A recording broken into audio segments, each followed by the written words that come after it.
Welcome. I'm Kinetic Symphony. I hunt down and report on mysterious and weird, true stories, from glitches to the paranormal. Case file number 516, written by Ben SK2346, Secrets of Quantum Immortality with my sister. In the summer of 2017, around 2 hours after my grandfather passed away, me and my sister were in a horrific car accident. It was a bit past midnight. We were on our way to my grandpa's house. I was behind the wheel and driving moderately fast. I was supposed to make a U-turn, but the brakes failed and we hit the guardrail.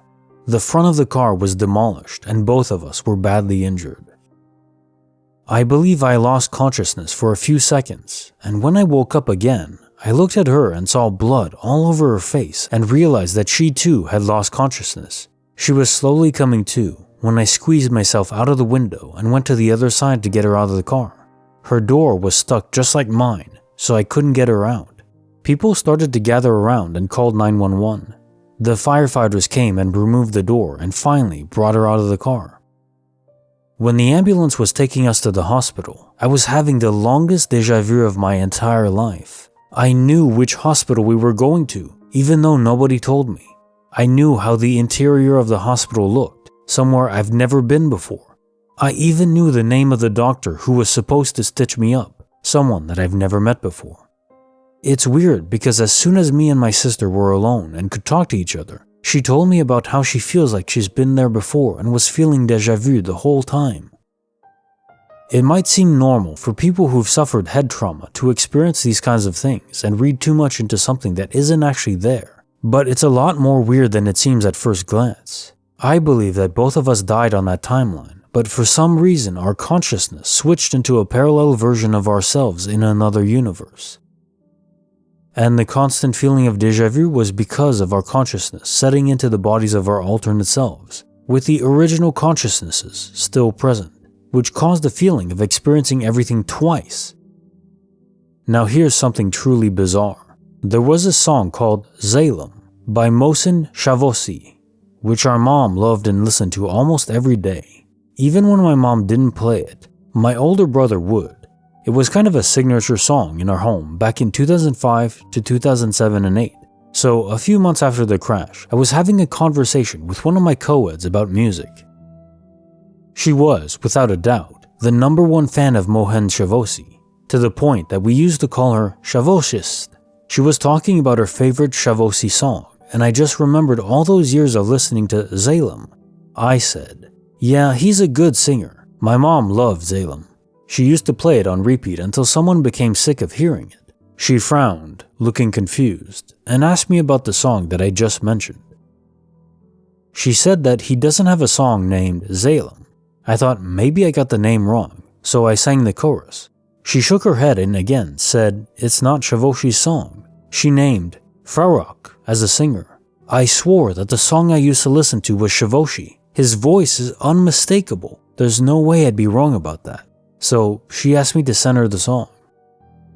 Obviously, I didn't have our old computer in which the song was stored on, and I couldn't find our old Shavoshi mix CD. So I googled it, and no matter how much I looked, I couldn't find it online. I even searched for the lyrics and only found the song Zalem by Farok. I thought maybe it's the same song and I was wrong all along, so I downloaded and listened to it. But the song by Farok can't be more different from what I remember. Sure, it was the same lyrics, but the melody and genre of it is completely different. So I asked my mom about it, and guess what? She never heard of it, nor did my brother, who gave us the song in the first place. They had no recollection of that song, whether it's Shavoshi or Farok. On the other hand, my sister remembers it. I sang her the chorus, and she said it was Shavoshi's song, absolutely. Somehow, she and I have memories about a song which doesn't even exist in this world. I don't know why or even how it's possible, but I sincerely believe that we moved through the dimensions when we were both unconscious after the crash. I've heard stories that happen to other people which are similar to our experience. I don't want to get into it too much on this one, but I think it has something to do with my grandpa's death. Maybe we were supposed to die that night, but his death caused an event which led us to moving onto another universe where we didn't die. Case file number 517, written by KSJ 15831. Secrets of going insane over a blue pen. I would like to preface this by saying I've never believed anything I read on the sub. In fact, I never believed in glitches, Mandela effects, or such.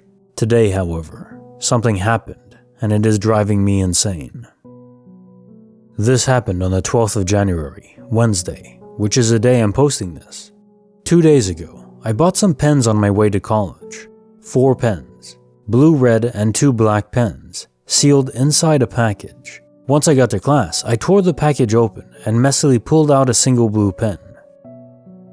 I remember I distinctly tore open the package. Since it made so much noise, my classmates looked at me.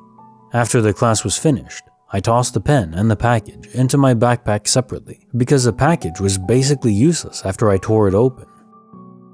Now come today, and I went to the same class. When I tried to find my pen, I found it back inside the package. The package was completely sealed. I was beyond shook. I turned it over and over, trying to find the hole that I had torn in just 2 days ago. None existed. There was no way to get the blue pen out, not to mention how it couldn't have so neatly gotten back into the package by itself to begin with.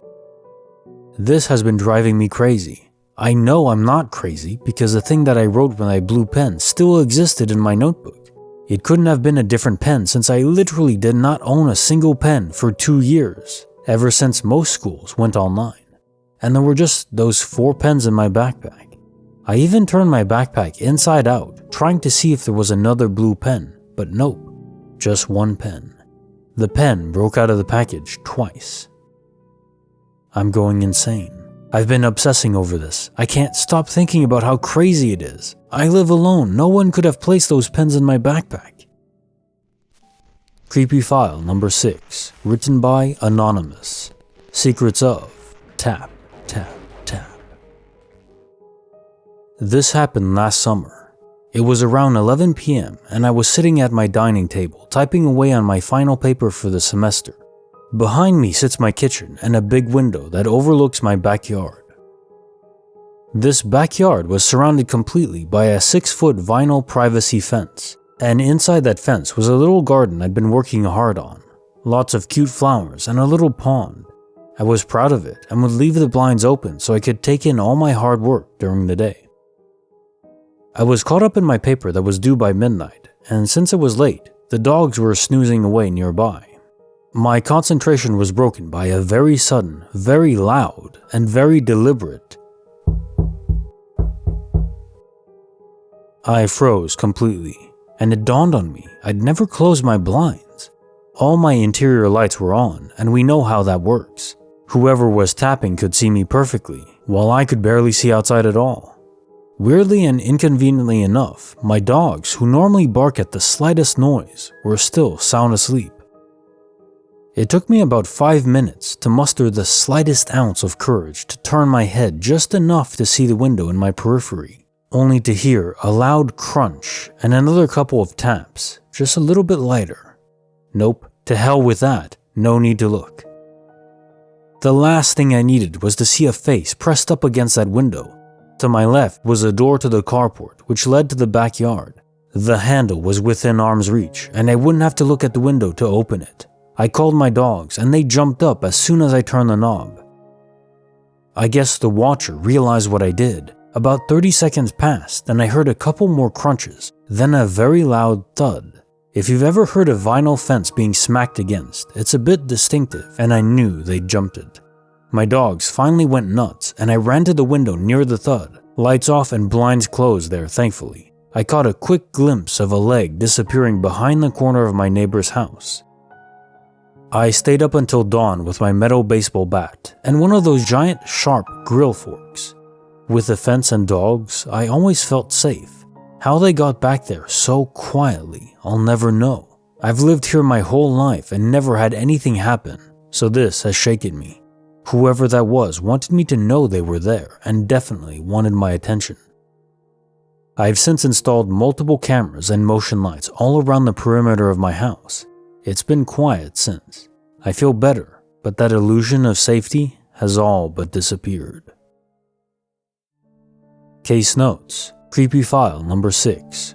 So what strikes me as strange in this ordeal is that your dogs didn't wake up and alert you before this threatening man was at your window. Typically, dogs have such strong senses of smell that they know someone foreign is approaching before we could even hear them. Maybe they indeed were just that sound asleep. Maybe they did something very active that day, but I'm not so sure. It may not be anything supernatural. Maybe it was just some creepy guy that wanted to look into a stranger's house. But it does strike me in that vibe of abnormal. I'm glad you're safe. I do wonder what the security cameras would have picked up had they already have been installed when this happened. Hopefully, nothing more than a creepy man.